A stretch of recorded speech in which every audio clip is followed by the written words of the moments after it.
Hi, this is Tasheena. And this is Jonathan. And this is We Watch What We Watch, a podcast where a married couple come together to talk and chat about movies and TV today. Woo-hoo! Yes, our second TV episode. I'm so excited. We have already seen this show when it first came out earlier this year, and I'm just ecstatic to be rewatching this. I loved it so much, and it's Shōgun. Yes. Yeah, this was, I kind of want to say it's a sleeper hit. I mean, it had lots of promotion, and there has been some discussion about it, but I don't think it didn't really, penetrate the global discourse like I had hoped it would. It definitely has a big following, but... Yes. I mean... I would not be surprised if someone listening to this had not seen it. Yes, because... And I mean, it got 25 Emmy nominations, which I believe is the most ever. And it's a pretty tough competition. Have they actually awarded the Emmys yet? No, I believe that's coming up at some Seems point. so long ago I know. that the nominations were announced. All right, so we're going to be covering episodes 1 and 2 today. Mm-hmm. And then we'll be going 2 episodes at a time from here on out. So we'll try to stick to just what we've currently covered. There will not be spoilers for future episodes. Yes, and I will let you know if we say just anything even mildly in the future reference. I also want to let everybody know major trigger warning for suicide and death. It's just a major theme throughout the whole show. Yeah. There's just no way around it. Yeah. We're going to be talking about it a lot. So it's not, suicide's not something you're comfortable having discussed. This might not be the show for you. Understandable. But I hope you are able to stay with us. Yeah, so before we get into the first episode, just some sort of general impressions of the show overall. Okay. For anyone who's maybe thinking about watching it, who hasn't seen it yet. I definitely think there's a big trend nowadays for throne play style shows. It's all about political intrigue and backstabbing and shock moments, I mean, Game of Thrones is trying to do it again. Yeah, they're trying to capture their own stuff. And, big emphasis on shock gore and all that stuff. I was worried that that's what this show was going to be, especially based on some of the trailers where they sort of leaned into those elements, probably because they know that Game of Thrones style stuff is popular. And especially the first episode. You might be going to think, oh no, is this going to be the whole thing? And it's not. This is a much more unique, thoughtful, and character-driven show than I thought it was going to be. Me at too. The start. Yeah. I was very surprised. So just going into it with that in mind, whether that's a plus or a minus for you, the show's still worth it. It's definitely worth giving a shot. It just might be a little different from what you expect. Yeah. In this case, I think that's for the best.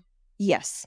There is a pretty graphic death scene in this episode, but I'm slight spoilers. That's pretty much as bad as it gets. Nothing compares to that scene. Yeah. And honestly, when we first watched it, I was a little concerned because it was just so graphic. I'm like, oh no, what is it going to be the show? But it's not. So I don't know if they put that in there for the Game of Thrones type shock value that they want. Yeah, I think they put that in the first episode and they're like, but you'll stay for the characters. Now we've hooked you. Yeah, you're going to stay for the characters. The cynical side of me would say yes, that's for marketing.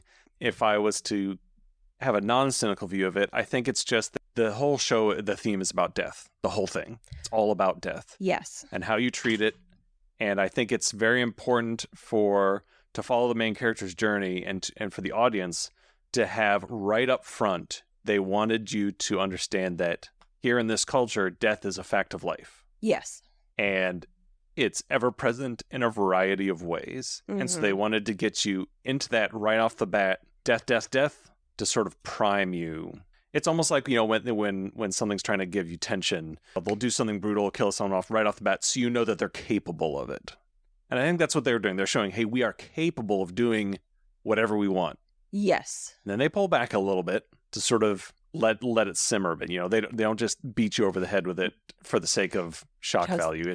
They use it very effectively. They do it right off the bat. Now that you're primed, they take a step back so that it's not gratuitous. Even though it's graphic, especially watching it the second time around, it's still purposeful. It's not just graphic for the sake of being graphic, which I appreciated.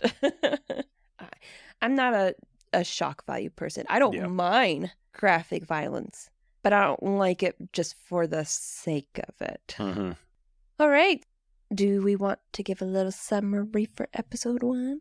Yeah, so we'll just read just off a little something for those. Just read off the IMDb thing here. Yeah, for those who haven't seen it yet.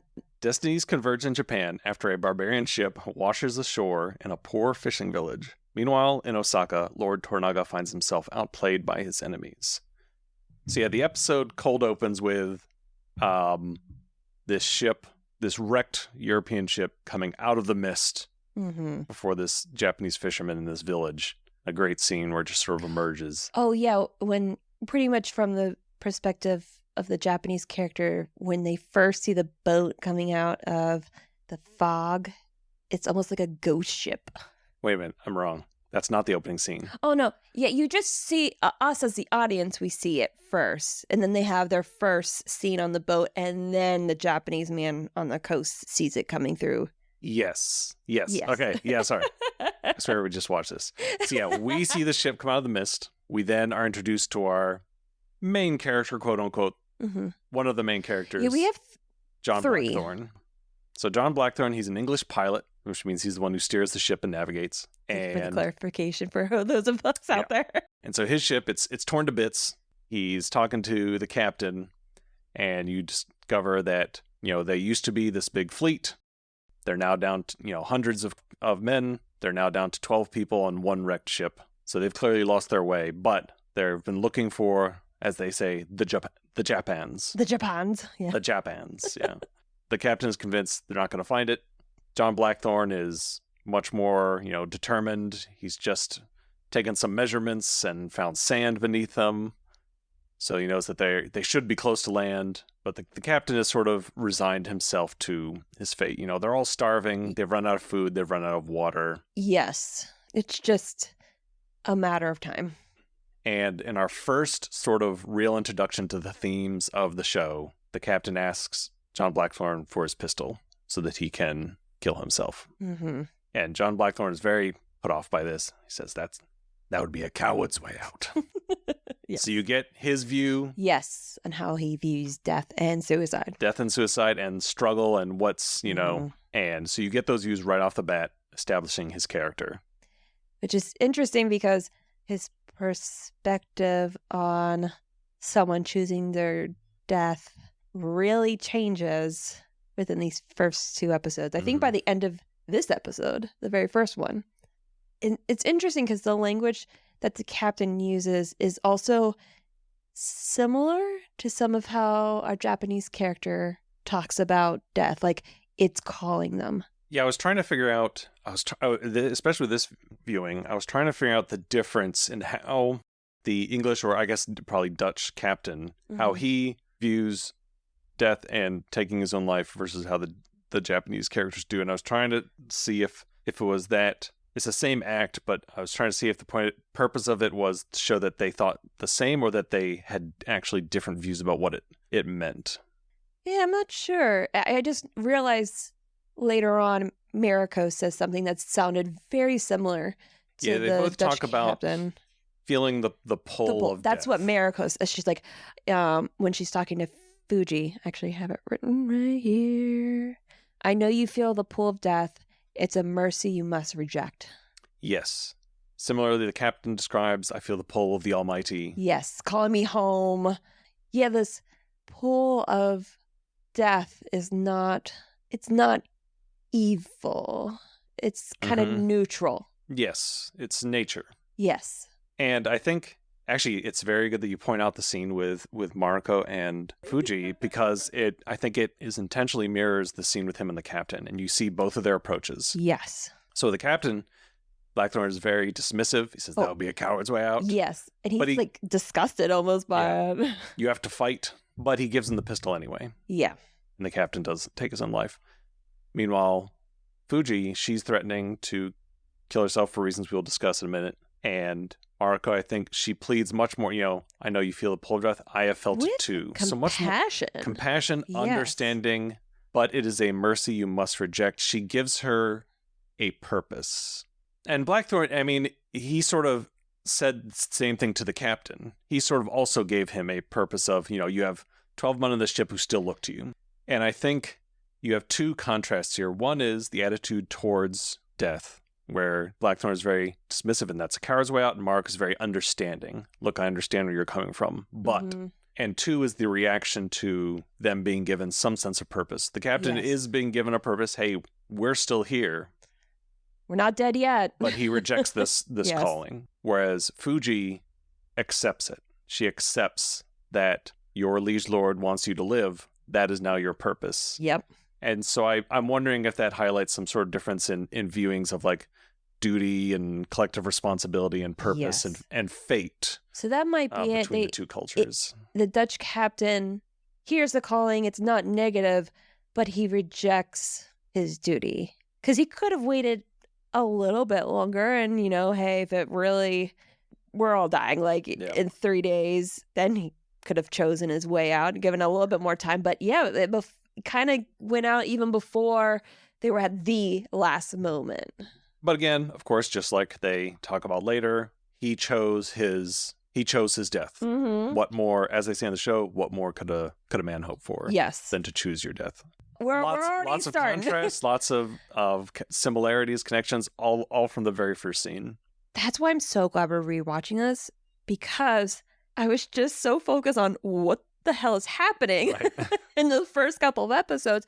I missed a lot of these thematic discussions, like these things that are connected together. So I'm glad I was able to rewatch so I could actually soak in a lot more. I'm like, oh man, from the first scene, we are already setting up our themes, especially how John sees it, and then later on how Mirako sees it. Because John is fighting all throughout these 2 episodes. This is not where I die. Fighting. This is not where I die. I'm not going to die here in Japan. Mm-hmm. Every time someone tells him, this is the way it is, give up, he's like, no, I'm not giving up. This is not where I die. He's kind of a lucky son of a bitch. Yeah. And it's true.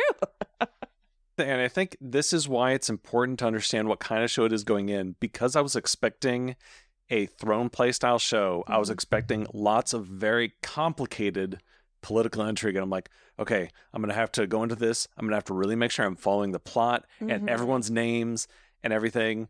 And there is some of that. Some amount of but that. But it wasn't the purpose of the show. So I was directing all of my attention towards one thing that I was missing the rest of it. Because the political play in the show, it's just there to show how people are cunning and how they secretly have to get to where they want to go because they can't say it directly or outright. Right. Everything has to be indirectly. And you see that a lot where you cannot say a lot of times directly what you want. Like John does. John is just like a bull in a china shop. Yeah, he always says exactly what he wants, and everyone else is like a master class in subtext. It's just so funny. It makes it look like such a dope sometimes. Yeah. We then cut away from the ship, and now the ship appears to the fishermen. Yes. Great shot. The Japanese board the ship, and they see everyone's there, and they take them prisoner. Yep. God, it must have smelled. Yeah, it must smell so bad.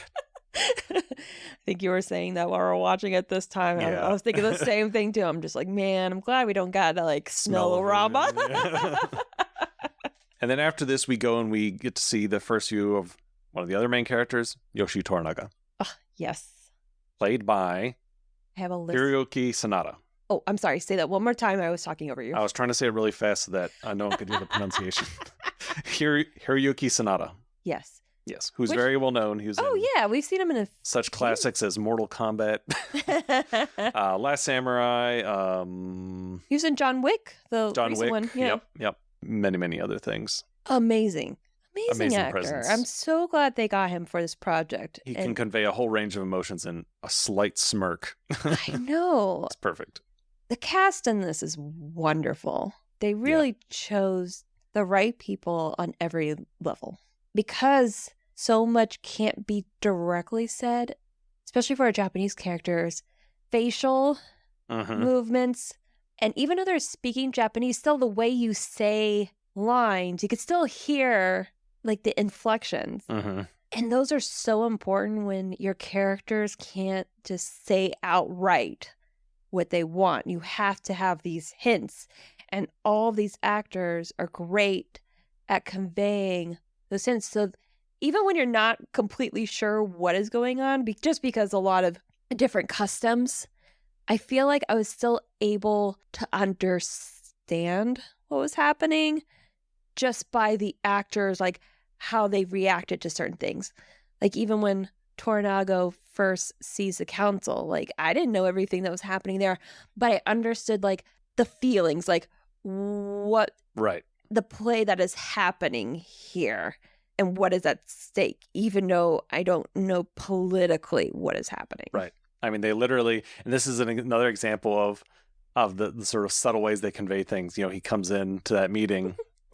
So he comes into this meeting of so we're introduced to the regions. Yes. Which are 5. There's 5 of them, There's 5 regions. They're all bureaucrats now. Yeah. Toranaga is one of them.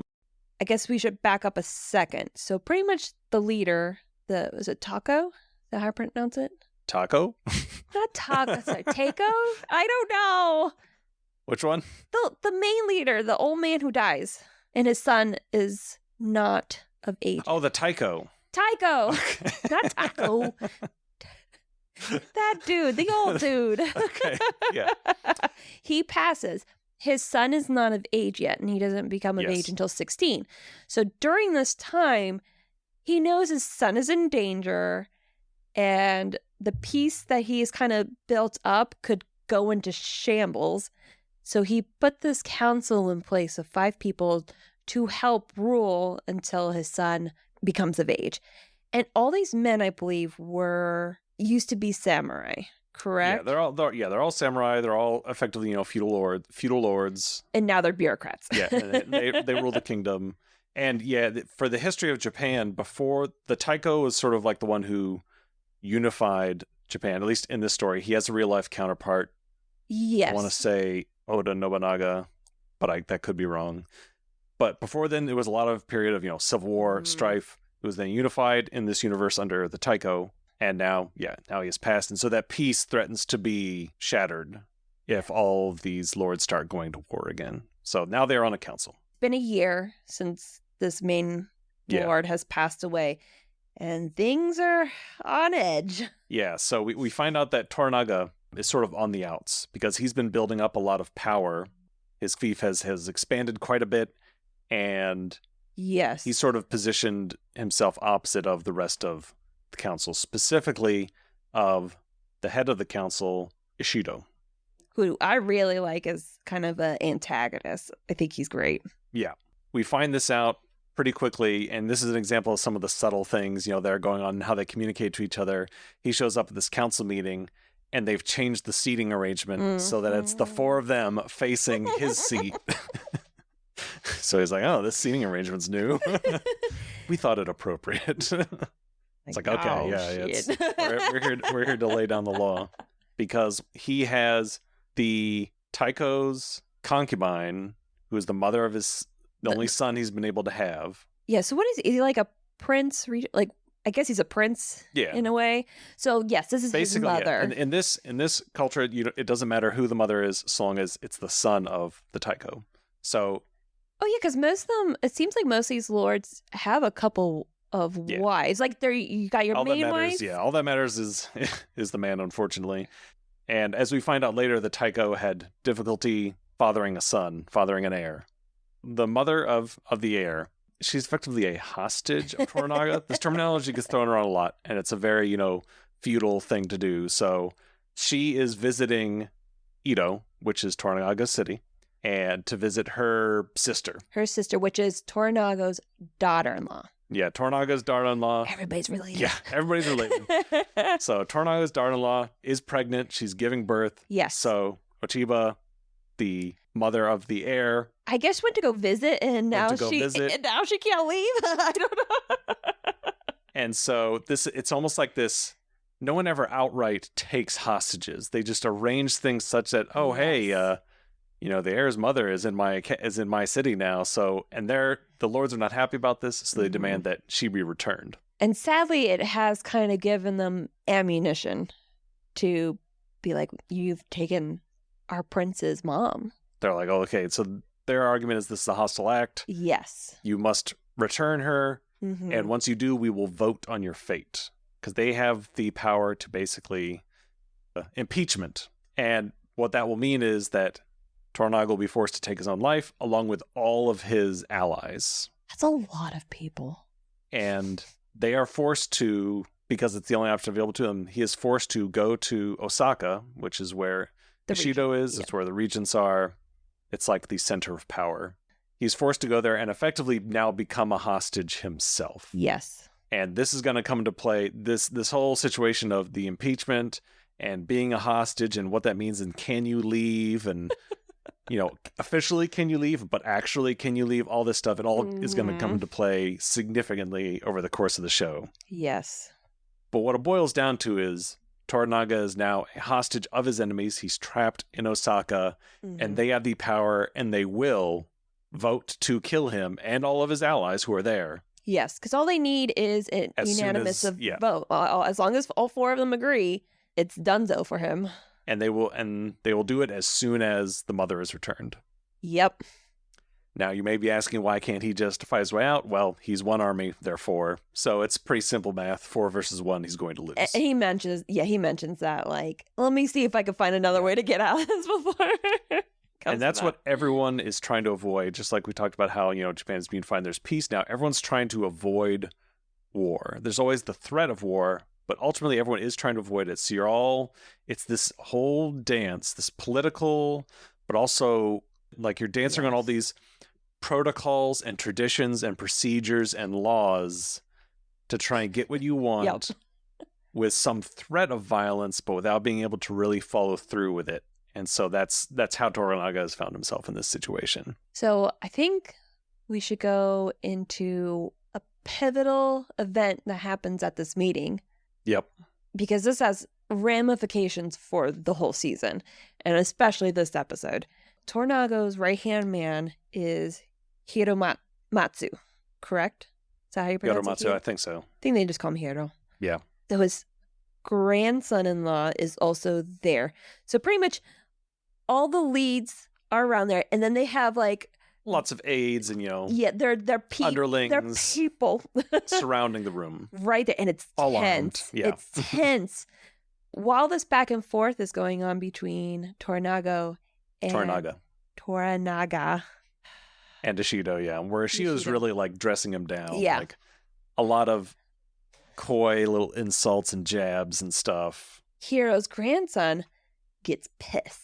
He crosses the line because literally and figuratively, because all of the vassals are outside of the square. So he gets up, he starts pulling out a sword, he steps over the line, and he starts yelling at the regents, going like, "How dare you insult my lord like that?"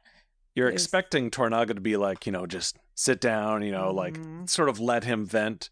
But Toranaga says, "How dare you imply that my host insulted me?" Yeah.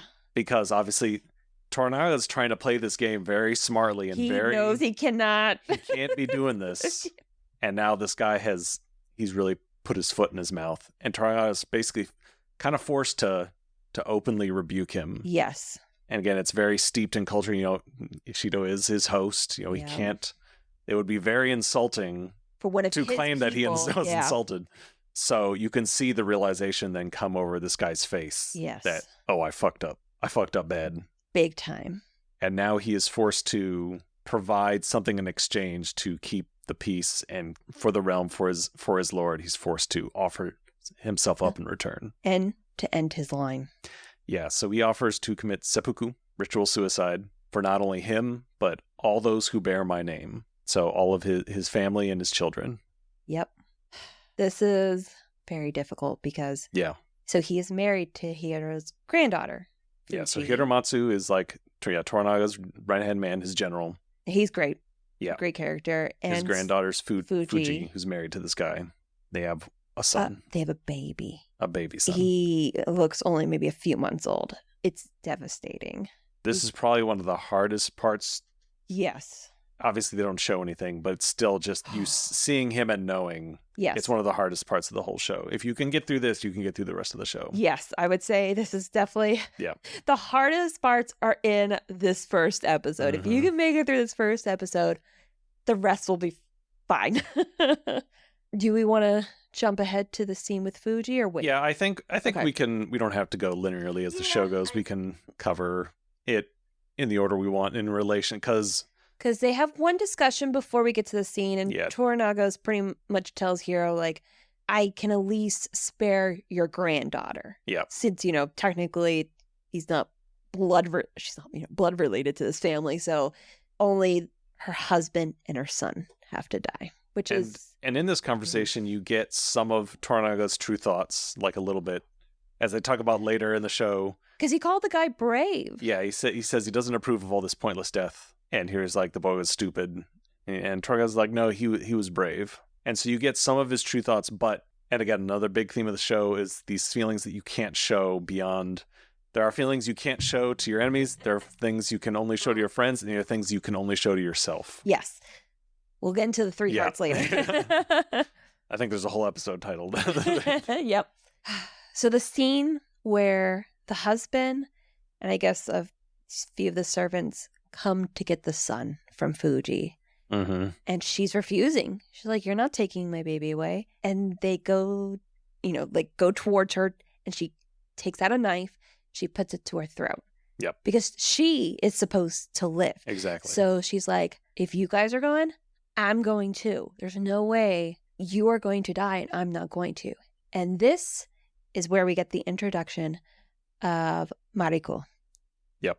She is Hiro's daughter-in-law. So technically she is Fuji's aunt by marriage. Yeah. Everybody's related. And comes Played in. by Anna Sawai, who's great. I think she's my favorite character. Yeah. I love her. And that becomes more and more apparent as the show goes on. So she comes up to Fuji. We'd already mentioned what she said to her, I know you feel the pull of death. It's a mercy you must reject because your Lord has given you a directive that you should live. Yeah. And she also, I like she dresses down her husband because they're yelling at her. Mm-hmm. And she's like, how dare, first of all, that you yell at the granddaughter of Hiromatsu. Yeah. She deserves your respect. She deserves your respect. And also, this is all your fucking this fault. is your fault that her son is dying. Her son is dying because of you. So how dare you yell at your wife? And that puts him down real quick. Oh, yeah. I was like, yes. Fuji says, I can't go on in this world without purpose. I can't be drifting purposeless. Because right now her purpose is her son. Her son and her and husband. Without that, yeah. And so that's when Mariko says, well, he'll give you purpose. Yeah, Toranaga has deemed you live. That is purpose. Mm-hmm. And we find out later what her purpose will be. Oh, she also says, because they try to take the baby from her. She's like, no. The last arms that will hold her son is her. Don't take her son away right now. So she holds her baby up until the end. And then Mariko goes off. She kneels down and she pulls out her cross. And she is a devout Catholic. So this also begins the being a servant of two masters. Right. Because the Christian in her, this is probably difficult seeing all of this, seeing this death, these rituals. Right. Especially a baby dying and having to convince the mother to live on.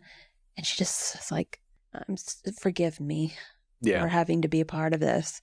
So you're already seeing the seeds of like her divide of religion and culture. Yep. And for those unfamiliar with some of the history, and this is true. Oh, yeah. So, the first Westerners to reach Japan were Catholics. So Catholicism has spread very rapidly in Japan. Yes. And even two of the regents are Yep. Two Catholic. of the regions have publicly pledged their support to the Catholic Church. And it will come into play. Yep. So there's the Christian regents and the rest. That comes into play quite a bit. You see the fisherman who discovers the ship Mm-hmm. You know, you see he has a cross. That's your first introduction to it. And you see, okay, she's also, you know, a Catholic. Yes. She shows her cross. And our boy John is Protestant. Yes. Which is huge. Yes. Because he hates them Catholics. They Those hate Catholics each other. It comes to play in multiple ways. Well, when we get to him talking to... Yeah, so let's swap over to John Blackthorne. Okay, so we're leaving America for a second, and that's sadness. We're going back to John and his sadness of being stuck in a hole. He's in prison with the rest of his crew. There's some great scenes here where they show them trying to communicate with each other, and obviously they cannot. And this is one of the other huge themes of the show is communication. Oh, man. Communication, language, and translation. Who speaks for you in translation? Yep. Because, and we listened to the podcasts for this, the official podcast, and glad they brought this up where it's not just about communication, but like who speaks for you. And we see how critical that is. Because John learns very quickly having certain people translate for him is a bad idea. So he's first able to have some communication because the Christian fishermen speak some Portuguese. Because the Portuguese are the ones who are here leading the mission. So there's actually, there's a few people that speak Portuguese. And thankfully, it seems like John Blackthorne speaks a few languages. Which is pretty common for... a person like him, and I think the real person was known to be, you know, multilingual. Like everyone's going to speak a lot of different languages. Even though we're hearing English in the show, they're very actually speaking Portuguese within the show. It's effectively you have Japanese, which is always spoken as Japanese, and then you have every other European language, English, Dutch, or Portuguese, where it's just all done as English. Depending on who he's talking to, which I think is smart. It's not really that important a detail. I'm assuming when he talks to the captain in the beginning and the men in he's probably speaking Dutch. Because they're a Dutch privateer. So I don't know if he would ever actually be speaking English to anyone. Maybe just to himself. I think maybe when he's just talking to the Japanese and he knows they don't understand him, he's probably speaking English then. But he's speaking Portuguese to the Catholic Japanese, and he's speaking. So that's all done very, very cleverly. So this fishing village belongs to one of the best characters of the show, Yabushiga. Who is a villain, but is one of the best villains. He's one of the best villains because he is one of the worst villains. He wants to be a villain so bad. But anyway, he tries so hard. So this is within his fief. And so he hears about this ship, and he comes down to investigate himself. And right off the bat, we see him in his great feather outfit, very all flamboyant. Pomp and circumstance, baby. This actor, he was in Thor. He's one of Thor's buddies. Oh my god! One of the swordsmen. Really? Yeah. And he's fantastic. Oh, so he is the first to interview John Blackthorne, and in a crucial scene, so they know he needs a translator, so they get their local priest. And as this priest, he speaks terrible Japanese. Oh my goodness. So seeing the translations is really funny. Happy come my village, you. So, you're like, this is the best you got? Now, because he's a Catholic priest, as soon as he realizes that John Blackthorne is English, is a Protestant, devil. He's like, pirate bad, you must kill him. And he John does not knows. Translate. Yeah. And John knows he's not going to translate anything for him. And he does a really good job of kind of showing his displeasure at this man representing him. Yep. And thankfully, Yabushiga. You can just call him Yabu. Yabu, there we go. Yabu picks up pretty quickly, this might not be correct. Yeah, at one point, going on when here. John Blackthorne knows it's going bad, he takes the cross off of the priest's belt, the rosary, shows it to them, throws it on the ground, and stomps on it. And this was actually really important. I think this is the reason why he wasn't just, why they didn't just listen to him and wasn't just jailed and killed on the spot. Because they already did. They already jail and execute enemies of the church on their behalf because, why not? Yes. And this is really important because from the Japanese perspective, all these Europeans are Catholic. They don't really understand the difference between Catholic and Protestant, blah, blah, blah. So for them, it's just, okay, they're all Christian. right? Because the Portuguese have not told them otherwise. Oh, yeah. Because even when, fast forward, when John talks to Tornago, he's like, isn't that the same? Like when he's talking about Catholic versus you Protestant. The same God? It's like, So, oh man, we got so much history for you, Tornago. Yeah. So him taking the cross and stepping on it, that piques their interest because they're like, oh, I thought they were all the same. Yeah. So it keeps them interested enough that they're not just going to kill him outright. But the priest wants him to die, so Yabu says, kill one of his other crew in his place. Kill one of the other ones. Which really pleases nobody, because the priest, he knows that now John Black is still alive. Now they've got to kill random person. So it's just... But Yabu is pretty obsessed with death. Oh, he is. In sort of a sick way. They talk about later. A freaky boy. Yeah, he's a freaky boy. He's obsessed with the moment of death and how people react in that. Which is interesting that it's almost sort of meta to the show. So Yabu's trying to figure this out, but he's also not smart enough to figure it out.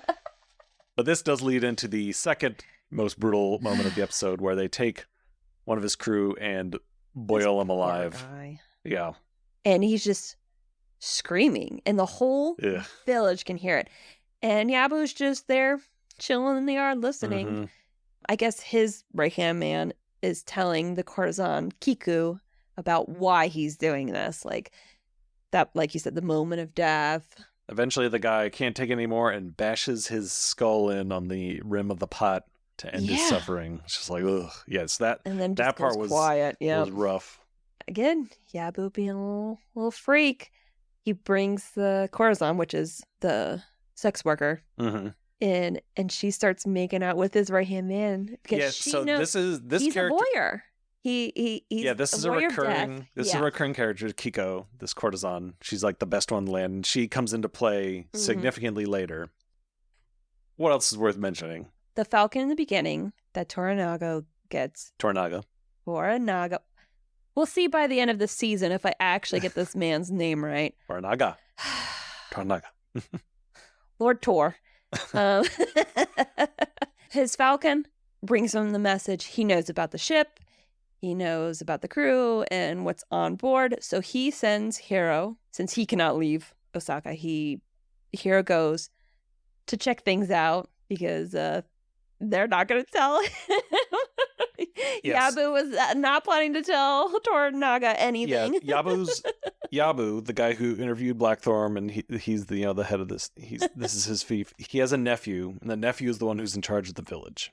They expressly say they do not tell Toranaga. So this guy Yabu is a vassal of Toranaga, but not a very good one. No. He's looking out for himself. He's trying to find his own angle. He is scheming, and they see the ship as an opportunity to secure their own future. Yes. That maybe Toranaga's, he's a dead man. Yeah. Because he's trapped in Osaka and they're going to vote his death soon. Why tell a dead man about this? And all of his allies are going with him. Yep. But if we can offer something to his enemies, then maybe we will be spared and can switch allegiances later. Yeah, he never... His only allegiance is to himself. Yeah, exactly. And he stays sort of... He never outright... At least at this point, he's not outright betraying, Toranaga or anything. He's setting up options. He's always setting up options. Yes. Playing all sides so that in the end, whatever happens, he'll come up on top. But like you said, Toranaga somehow finds out and Hiramatsu shows up to claim the ship. Has a great interaction with Yabu.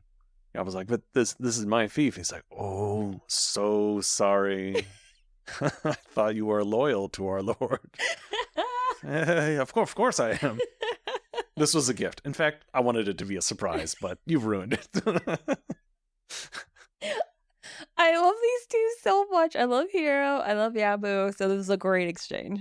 And you also start getting some inkling based on the nephew's reactions. One, that the nephew is smarter than Yabu. Yeah.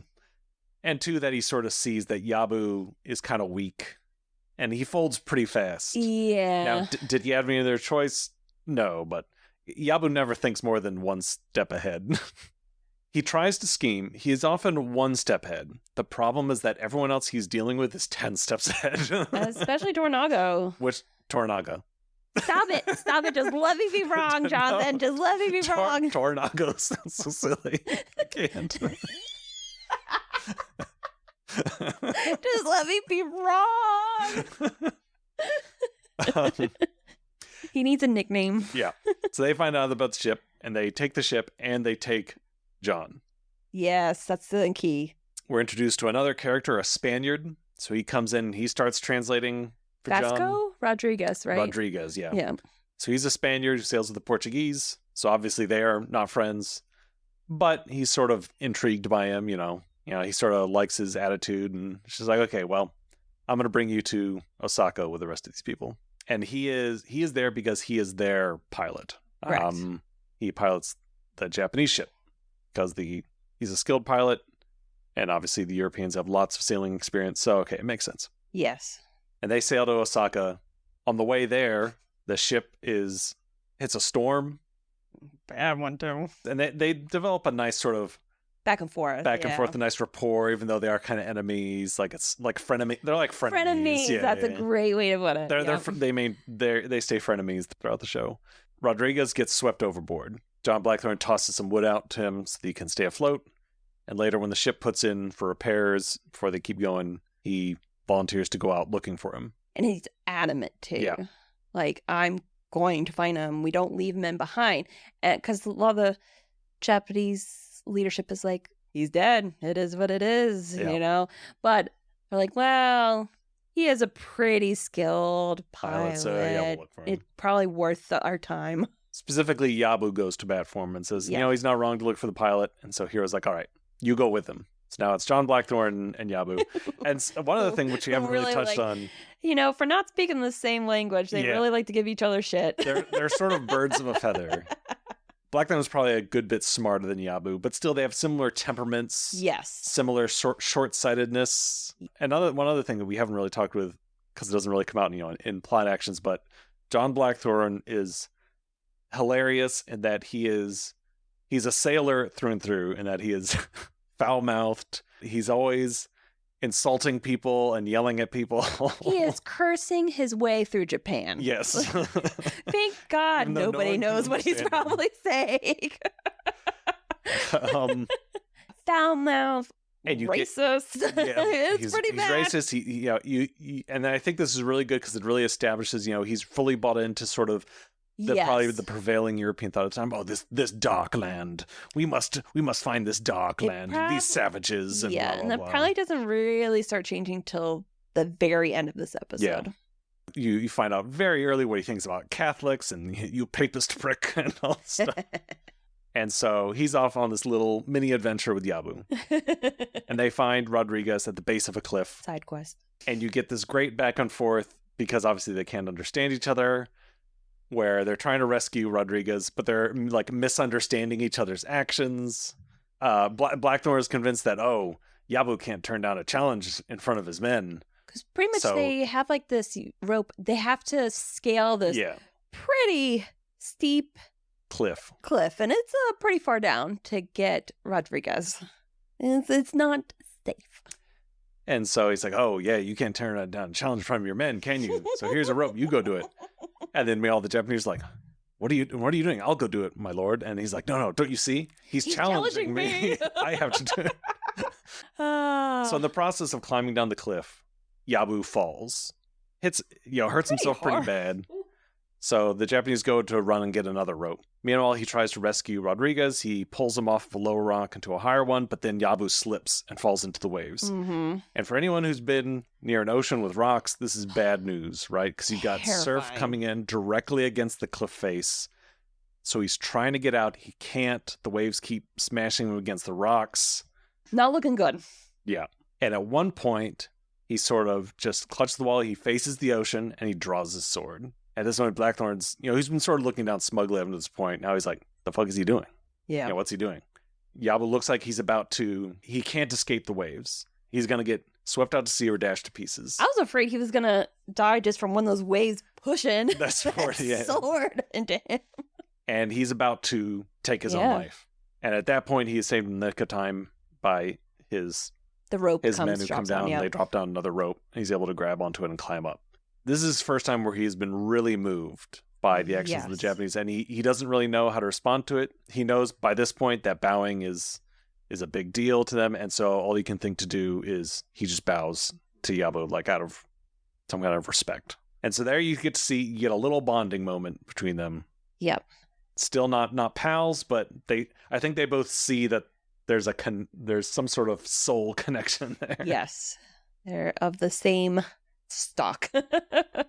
And so back on the boat with Rodriguez, you could tell how just confounded John is by this action. Like, he faced death. He pulled a knife out, and Rodriguez like, yeah, what better thing is than to choose your own death?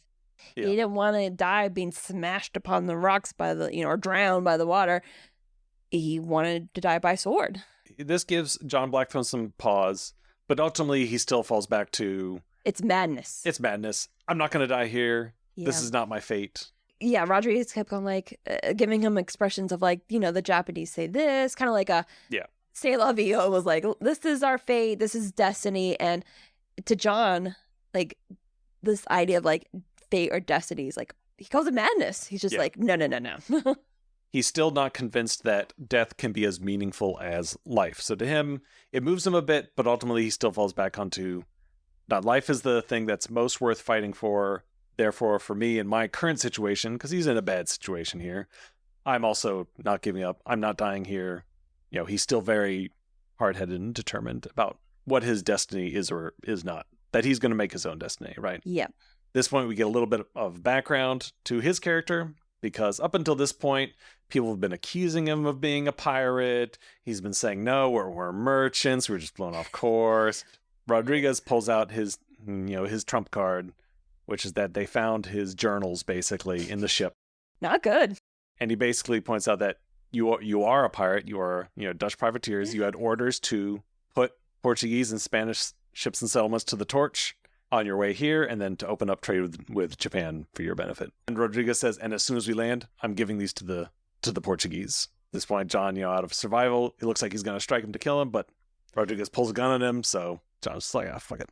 Rodriguez is the one that talks to him about the 3 hearts, right? I'm not sure I can't remember what prompted the conversation. That's the only thing. Yeah, I can't remember, but they talk about another very important concept movie there's a saying here that every man has 3 hearts, and this was in the trailer. Yes, and it's, one is your mouth, just for everyone. One's in your chest, and that's for, like, your friends, the close people around you. And one is your secret heart, which is buried deep, and that you should show nobody. Yep. We see that a lot throughout. And right now, John Blackthorne wears all of his hearts on his mouth. There is no secret heart. Pretty much the last shot is, he keeps saying, like, this backwater land. Like, he just thinks it's all the fishing village is pretty much John's idea of Japan. And then they come into Osaka, and he's on the deck, and he's like, oh, yeah, wow. Rodriguez like, tell me what you see up there, and tell me if you think that we're still have a hint of civilization when you see Osaka. That's the end of it. I think the only other thing that happens is that Toranaga. Yep. It's just the end. I got it right that time. Toranaga gets Mariko to be a translator for him. Yeah. So that's pretty much, it's setting up the next episode. And yeah, so at the end of the episode, you finally see him, stuff. Toranaga, Mariko, they all sit down together, and before they speak, the episode ends.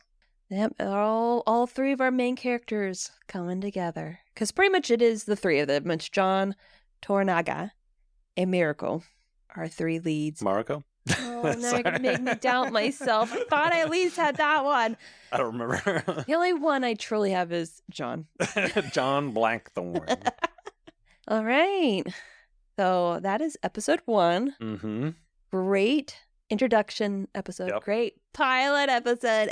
Yeah, so the first episode is called Engine, which is Japanese for pilot. So that's what they called John throughout the series. So yeah, he is the engine. So I thought it was funny that... Double the meaning. episode is called Pilot because he's the pilot, but also it's the pilot episode. It's cute. And also, if you like historical fiction, this is where you need to go. It really scratches an itch that I haven't seen in a while. On to episode 2. Servants of Two Masters. Do you have any type of summary for it? I do. Blackthorne's arrival in Osaka stirs up a hornet's nest of rivalries. Mariko is trapped between her cause and her faith, which she must translate for the barbarian, Lord Toranaga's custody. Yeah, when they're not calling him the engine, they're calling him the barbarian, which is always funny. So we open up this episode a year prior. It is the Taco's death. Taco. Which one was Taco? Tycho. Or he is Dying. because, he's pretty much saying his goodbyes and his piece. Here you also meet his first wife and his second, Ochiba, which is the prince's mom. You see in her side eye, Toranaga. Pretty much just a conversation of the Lord Taco. Tycho? Taiko. Taiko. Taiko. Taiko. No, Taiko. Taco. The Taiko talking. No, Taiko. Taiko. Taiko. I should just go with Taco. The ruler. The ruler is talking to the Lord Toranaga. At first he's like, hey, you want to be the sole regent? Take care of my son? And Toranaga's like, no, man. That's a sure way to get me killed. This is pretty much where he sets up that the regents, the council, and he talks to him about being there until his son turns 16. You know, just kind of a little bit of that setup. His favorism towards Toranaga. Mm-hmm. So you could tell a little bit why some of the people are against him. Right. Just a little background. And we go right into our meeting that ended in the previous episode with is this where the priest talks to Mariko, or is that after the translation? To be honest, I can't remember. So we meet another priest who's sort of Mariko's teacher or Catholic teacher. And I'm guessing she's known him since she converted like 14 years ago. Yeah. He calls her Lady Maria. It's her Christian name. And they talk. You get some hints into I think this is referencing, the pull of death. He talks about those dark thoughts that you've confessed to me in the past. Are they still with you? So you meet this guy. He seems nice. So he's probably one of the nicer of the Portuguese here. Yeah. Because everyone else is kind of scheming and evil. He's at least has some head on his shoulders. I don't know. I think he's complicit still, but... He's complicit, but I do think he more sympathetic. Cares about he actually cares about his religion and the people around him. Where other people, it's just more about holding power. Exactly. And he seems to care about Mariko. We talk about how she's learned Portuguese and as well as Latin, which is important because she's going to translate for Toranaga when he talks to John Blackthorne, as well as the priest. Yeah, I was about to say, she's not a direct translator yet. First, she sits in when the priest is translating, pretty much to make sure that the priest is giving an accurate... Yes. Yeah, I think that's another thing where he just says, oh, she's just here to practice her Portuguese. But I think it's very much like Toranaga understands that you need redundancy. And the priest knows too, and so he's trying really hard to be accurate in John's translations. So we now get Toranaga and John Blackthorne's first discussion together. The priest, he introduces himself to them both, and he basically demonstrates to John Blackthorne that he is going to translate honestly. Because John Blackthorne is especially after his last experience, he's very dubious that he's going to translate accuracy, but he shows that he will. And so they have this little discussion where John Blackthorne sort of lays out his case a little bit. It's very respectful. Yeah, this goes much better than his first conversation with he's learning. John Blackthorne, he's blunt and he's aggressive, but he's also fairly smart, and he's quickly picking up on one who's actually in charge, and he knows that he's picked up enough on at this point to know that this guy is the big. He's really in charge. There's some power here. Yes. Yeah. He's also learned a little bit more about the kind of respect that they expect from him and how to behave. So yes, he's much calmer, more respectful at this point. Maybe a little afraid, a little fearful. I think Toranaga just exudes power too. He recognizes immediately that this is different. They're going back and forth. They also do this great thing where at first you see, like John will say something, the priest will translate, and then slowly they start muting and pushing away the priest, so it looks like it's just Jon and Toranaga going back and forth. Yes. Yeah. Which I thought was a nice touch. Yep. They do a lot of great things with translating in here. Yep. There's another sequence coming up in a future episode that really takes it to its peak. And yeah, this is our first like taste. Good stuff. And then, is it Ishida? Ishido comes in. Bustin'. To basically, because he's heard about this barbarian and he wants to confront Toranaga like, hey, don't you have more important things to be doing than messing around with this barbarian? You're at the gallows, buddy. What are you doing with this barbarian? He basically points out, the Catholics think he's a heretic. Mm-hmm. And so Toranaga, being smart, doesn't want to, push towards. So he's like, he doesn't want to reveal his hand. So he goes, no, I don't care about him. In fact, I'll throw him in prison if that'll make you happy. Because I don't care. And he has him thrown in prison. You know what? I do feel bad for Jon in this moment because it seems like, oh, I'm getting somewhere. I'm getting somewhere finally. And then the priest is like, you are being detained. And he's like, what the fuck?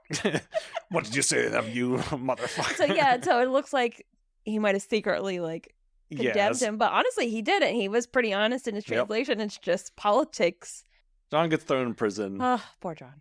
Where he meets a priest. Because he's also a Jesuit priest, but I'm guessing he kind of left the order. He still believes in Christianity. He still believes. He just doesn't believe in the hierarchy. He lays it out that he came here, wanting to actually save people. Yes. And he quickly realized that that's not Portugal. The church was not interested in that whatsoever. They were interested in power. Yes. And he sort of lays out some key info for Jon that, they're here just to line their pockets. Oh, yeah. They're here to establish their own rule. They run guns out of a secret base in Macau, which Jon starts piecing together. It's like, oh yeah, wait, I'd heard about this. There are Japanese mercenaries employed there. That all connects with Jon, like, this is my way out. I have information that would be useful to them. Yes. The problem is that he's stuck here in prison, and he realizes that everyone in this jail is awaiting execution. Yep, and I feel like it's every hour on the hour they come in and they grab somebody. I finally have the info that'll get me safe, and I'm stuck in a prison where everyone is going to be killed. We take a break from him. What's next? I know the four regents have a meeting. Yeah, they have a meeting, and that decides the next point of Jon's journey. Yeah. Before we get to that meeting, we get a little more of Mariko. Oh, yes. We get to see her talking with her son. So she has a son. And they seem like they have a really good relationship. They have a good relationship. And then you meet her husband. Oh, they do not have a good relationship. It's interesting. I was a little worried because he's he's extremely dismissive of her. Yes. He clearly does not like her. She clearly does not like him. She basically shuts down completely once he enters the room. Oh, it is 180. Yep. With both of them, when he enters a room, both her and her son, it is an immediate change. She was laughing and talking with her son, and then as soon as she's blank faced, she gives him nothing. Yeah.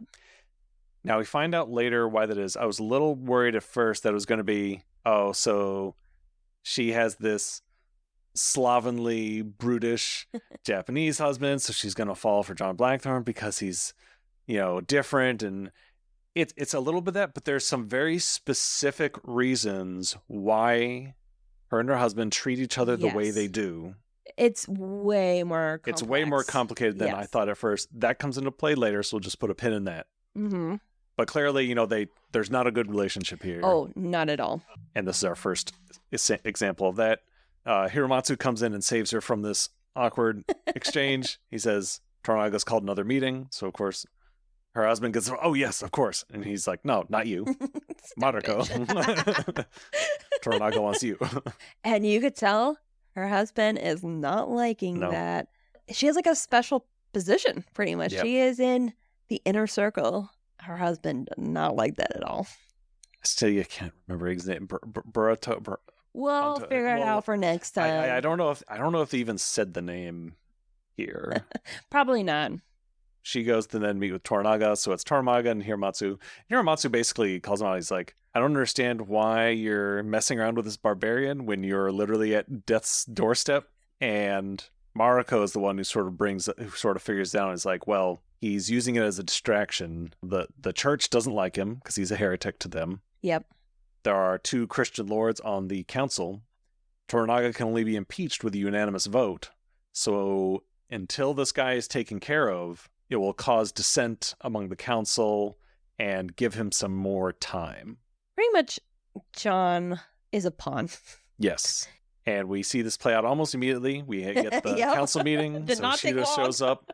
We have this great sequence when Ishido is coming in. He's getting up, getting ready for his day. Oh, yes. Everything's being prepared for him, and he sees his armor in a corner on a stand, unused. Goes to his meeting room to stamp documents. He's just stamping documents. And he looks over and he sees the Taiko's armor, and it's big, glorious looking armor. And you get this sense of, he comes into the meeting, and basically at one point he even says, like, I can see us how Toranaga sees us, bureaucrats. You can tell he's sort of, I don't know, like a yearning for the days of just being a samurai again, and things were simpler, and it wasn't all this nonsense. Yes. Because right away, he's like, all right. I feel like Toranaga also is probably similar in view. Except that from Ishido's perspective, Toranaga is using all these rules against them. Mm-hmm. And while flaunting them at the same time. And of course, right away, the lords are like, so before we impeach Toranaga, there's this heretic and we want him dead. It's like, well, I already had him in prison. That's not enough. We want him dead. Before we vote in the impeachment, he's like, oh. The look on his face like, these two. And it makes him mad. And he even points out, like, I don't think, would you be such a fan of the church if they weren't lining your pockets with silver? And the Christian Lord doesn't really have a response for that one. The thing is, he must know that as soon as Toranaga is gone, that's kind of the common enemy for them right now. Those two, it's going to be 2 on 2. That's a more even fight. Yeah, and they're going to turn on each other. So it's like, I don't know. Sure, you want to get rid of Toranaga? He might be a distraction from a bigger. Well, part of me wonders, if you're right, that they do actually realize that, which is why they can tend to drag their feet. Even though they know that this is what they want, they drag their feet quite a bit. They do. Because you're right, it does sort of keep when you have their a common attention enemy, elsewhere. yeah. But so he agrees, like, all right, fine, we'll have him executed. Ishido then visits Yabu, who's in Osaka, but has not been given quarters in the castle, which Ishido points out, like, oh, he wouldn't even host you in the castle, huh? So he's sort of like trying to get an in with him. Yabushige's also trying to put in a good word for himself and be like, hey, after keep those options open. After Toranaga's gone, Ishido points out, and all his allies. And I was like, well, thinking beyond myself. Like, sure, buddy. It might help if you had a vassal who had this barbarian and could control him, because the Christian lords are going to be coming after you then after Toranaga's gone. This guy hates their church, so maybe he'd be someone useful. And she was like, well, I can't do anything about that now. He's going to be executed. And I was like, is he though? So back to Blackthorn. So he is talking to this priest about how, I just need this information back to Toranaga. And the priest's like, wait, Toranaga's the one who brought you here? He's a prisoner here and he's about to be executed. What? You can't play their game. And just then he's taken out to be executed. And he's taken through the woods.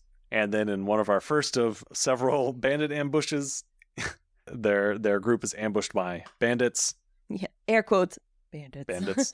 Well, I think these are actually bandits. They're actual bandits, but they're hired by somebody. So Yabu shows up, gives the bandits their money, kills all the bandits. And then treats John like a dog. Yeah.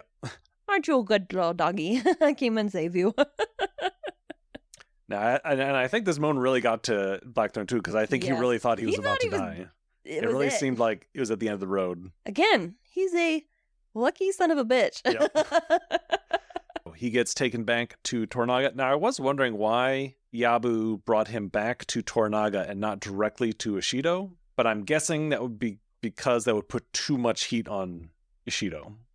Ishido didn't actually want him directly. Yes, because that would really flare things up. The Christians would not be happy with that. Oh, yeah. If they got any win. But by giving it back to Toranaga, it puts all the heat on Toranaga, so he still gets the Christian Lord support. And then eventually when Toranaga is impeached and gotten rid of, then Yabu can take him and then get him to Ishido. Yeah. So, yeah, so I guess that answers my question right there. The long game. Yeah. Then we have a very interesting this is one of the best scenes. Where John lays it out for Toranaga and his group. Yeah, so Toranaga brings him in. Now he's being translated just by Mariko. Priest is no longer here.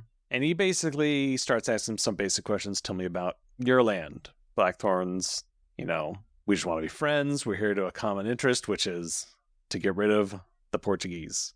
A fantastic scene. Yes.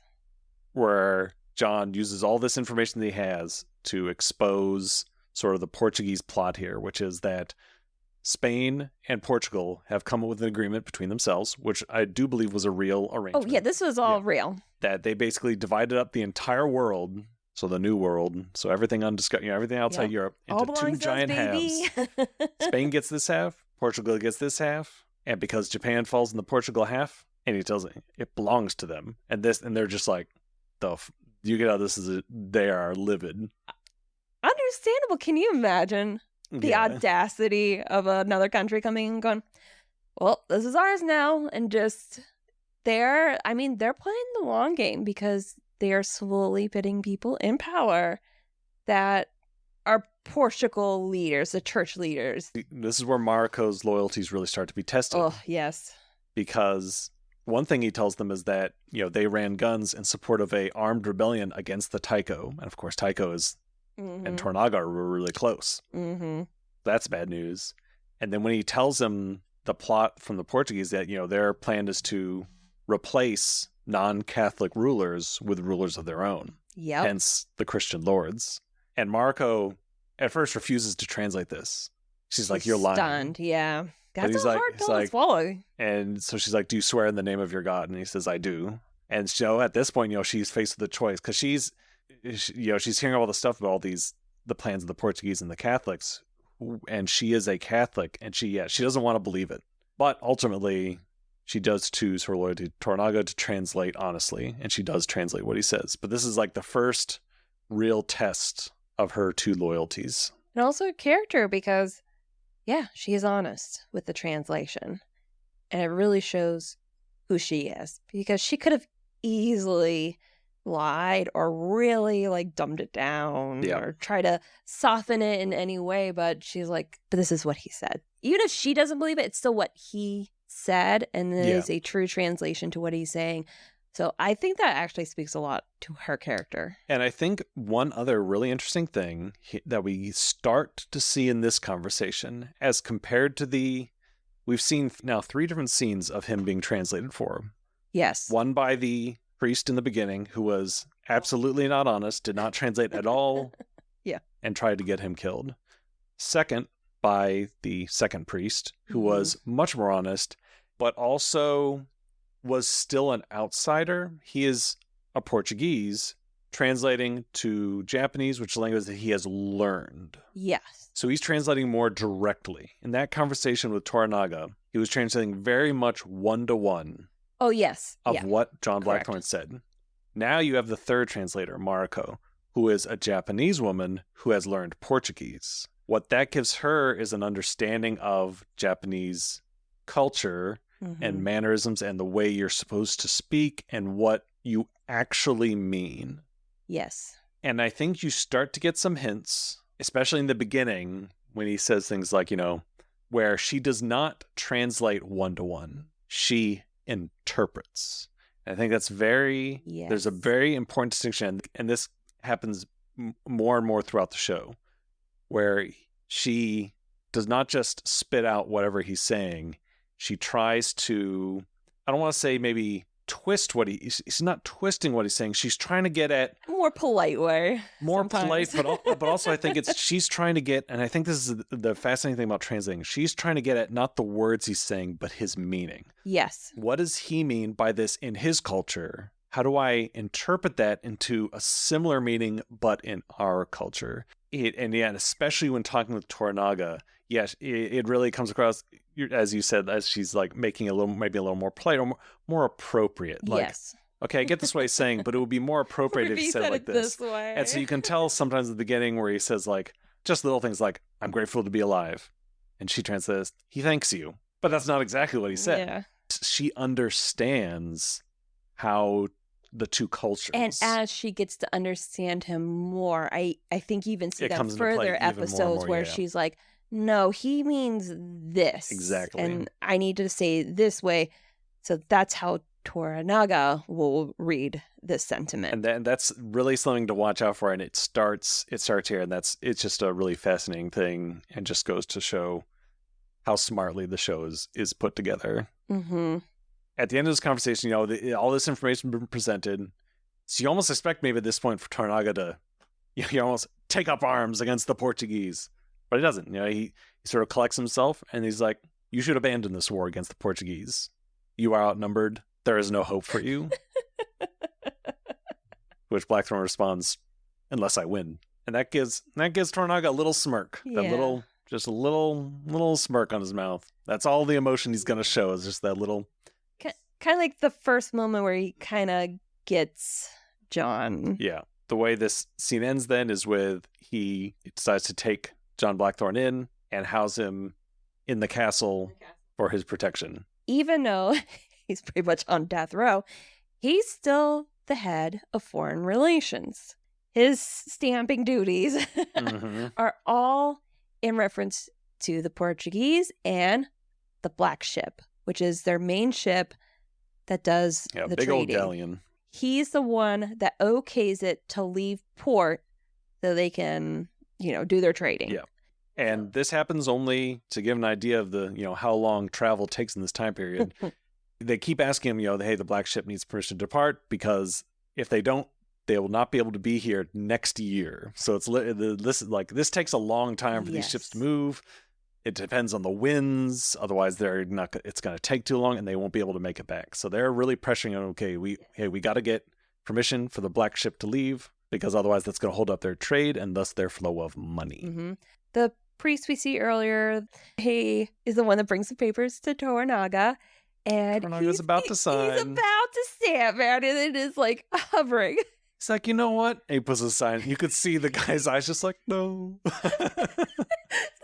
The soul just dropped. It's like, there's so much we don't know about you guys and certain bases in Macau. Also, I don't know how the weather is right now, so maybe we should. Maybe we'll just wait until we find out more. It's just like, fuck. Yep. That is one of the reasons why the priests were concerned about John, because they knew he had this information, because they had the journals. They had their hands in the journals. So, Rodriguez gave it to the priest. The priest saw, it showed he was a pirate, so like, we should show this to the Japanese. We should translate it and show them. But further in, it shows the Macau base, and they're like, maybe not. Maybe they'll want too thorough a translation. So we're not going to. Well, it came out anyway. Yep. So Toranaga shuts that down. I'm trying to remember if anything happens before the sleeping scene. I don't think so. I think we've covered most. Oh, we get the bath joke. Oh my goodness. These women will help you bath now? Oh, I've already bathed. Oh, in the prison? No, in the village. But that was some time ago. 2 hours in a week. Don't want to catch the flux. No, I think that's, what do you call it, an anachronism or something? It wasn't, people back then did bathe, but I'd probably believe that maybe a sailor who's just out at sea all the time maybe doesn't care as much. And it's probably not as crucial in their mind as like the culture. And I think that's ultimately, there's going to be a lot of things like, there's going to be several instances of this where some things are going to be more, this is more like a myth, that people back then didn't bathe. They did. But I don't think it's outside the realm possibility that this character would not have. Frequent. And you're right. It's not necessarily to hide the fact, maybe his interpretation of the frequency of bathing is more of a myth, but the idea was to highlight the differences in what each culture values. That however much he bathed, that's not important. The fact is, it's not enough. He don't care if he stinks. Yeah. Where the Japanese are like, oh. Everybody mentioned like, oh, he's kind of smelly. In any case, it's a funny scene, so I'll allow it. Yes. Right now, she's very much like suspicious of him because of he was sort of all the things he was saying about the church. Oh, yeah, because he was prodding her about that, and she did not like it. So right now, she feels like he's the enemy because he's against the church, and I'm Catholic, so he's bad. Yeah. And the priest even warns him, like, I've read his journals. Whatever you suspect of him, he's guilty of worse. Oh, it warns Marshall, right? She has a certain impression of him at this point where she does not like him. His dirty, gruff outside does not help. Yeah. won her over. That was great. So yeah, and then we have a pretty exciting end to this episode. Yeah, so an assassin has entered the compound. I guess was already there, embedded as one of the maids. Yes, that's my impression. And she starts hacking and slashing her way to... Holy crap, just cutting people up. So all we know at this point is that he has asked John Blackthorne to stay in the castle. And we see him in a room, and we see Toranaga sitting up in another room and doing something with some blankets. So you're not really sure what's going on. So this person's hacking and slashing and whatnot. Eventually makes it to the room where Toranaga is. But Toranaga catches her off guard, slashes her throat. Mm-hmm. You know, subdues her. At that point, John Blackthorne barges in to protect Toranaga, sort of show his loyalty. He gets cut up a little bit, but ultimately the assassin is put down by Toranaga, and it is revealed that they think, oh, Ishido tried to have Toranaga killed, and Toranaga's like, no, I swapped rooms with John Blackthorne. I stayed in his room and he stayed in mine. The assassin was after John, not me. Yep. You missed the best part, though. When the assassin comes into his room. The reason why he was messing with blankets. He set up a little decoy, like looking like this reminds me way out when you're like those movies where kids like just a little tucked in. For a second, it did make me chuckle saying that. Oh, we haven't mentioned his son because he's only in the background. Yes, because it's his son who's like, Ishido will pay for this, for what he's done. Yeah, so we have 3 big interactions with Toranaga's son at this point, whose name is... starts with an N, I thought. Yes. I don't know. I just, every time I see him go, Daddy, love me. Yoshi Nagakato. First thing we see him in is in the very beginning when Toranaga's introduced. Daddy, look at your bird. Isn't it so cool, Daddy? Yeah, he just looks like such a green-eared... Because he's pretty young. He's like probably around 20, I would say. Probably the next thing is when John Blackthorne is doing his speech about how Spain and Portugal divide up the New World. He suddenly blurts out, ridiculous, why not just divide the heavens between ourselves and China? Which earns him a be quiet from Toranaga. So we see him just sort of like... in the series of Toranaga. So the very first scene, he basically looks like a puppy. And the next one, he's being told to shut the fuck up. And then in the third one, he's like, he just basically gets it completely wrong. Ishido must pay. Ishido tried to kill Toranaga. And he's like, no. So you get sort of this impression that this kid is... He's trying very so eager. Hard. He's trying very hard, but yeah, he's... Especially with his dad being this like big warrior samurai. I think that's also the shadow that he is living under. So he is important later in the series. So I just wanted to point out, we do see him a couple of times in the episode. His son is in the background. There, yeah. He's trying to get an impression of the kind of person he is and his relationship or lack thereof with his father. Love me, Daddy. I really get, especially when talking about the 3 hearts, I get the impression that he only shows one of those to his son because the son never knows what's going on. In a way, I do feel... I know you feel bad. Like, of course he's always wrong because he's not being told anything. Toranaga doesn't really trust his son. And he kind of shouldn't, but also it's a double-edged sword because by not telling anything, he makes him even less. Yeah, it's... Exactly. It's one of those where... You can't trust him because you don't tell anything, but you don't tell anything because you can't trust him. Type things, yeah. So he's around. I can't think of any other characters that are hanging about that might pop up. I think we've pretty much covered the important ones that have been around. Yeah, probably the only other thing to mention is during the storm, John Blackthorne sort of takes command of the ship. He's after Rodrigo gets blown overboard, he starts steering it. He saves the captain. Oh, yeah. From going overboard, and he gets them rowing again with his expertise and sort of brings them to safety. That'll come into play later. Yeah, so basically, yeah, episode 2 ends with the death of the assassin, the reveal that it was after John Blackthorne. I think you get a hint from the previous season that it was one of the Christian lords who arranged this assassination to try and kill the heretic. Probably. Yeah, because the guy who's rich was at the table with them when they're talking about it. So, yes, it must have been him. Yeah, there are 2 Christian lords. One of them is just a normal-looking dude. He's in it for the riches, and the other has leprosy. So that sort of drove him into the arms of the church, as the priest says. Yeah, because he's usually covered, and he's like behind a white veil, sheet. Or behind a sheet. Sometimes he'll pop his head when he wants to get a point across, like, listen to me. We covered it. I think we did it. Yeah, there was a lot more to go over in the first episode than the second, just because of introducing the show as a whole and the characters and setting the stage and all this stuff. We'll But see how long this actually ends up being. oh yeah, it's gonna be a long one. It's gonna be kind of lengthy. There's a lot to cover. So when will we be back for episodes 3 and 4? Is that next week or 2 weeks? Okay. Next week we'll be here for 3 and 4. So tune in. And like I said, the further we go along, we're doing spoilers. So if it sounds interesting to you, I would jump on board right now. It is on Hulu. We'll see you next week. See you next week. Bye. Bye.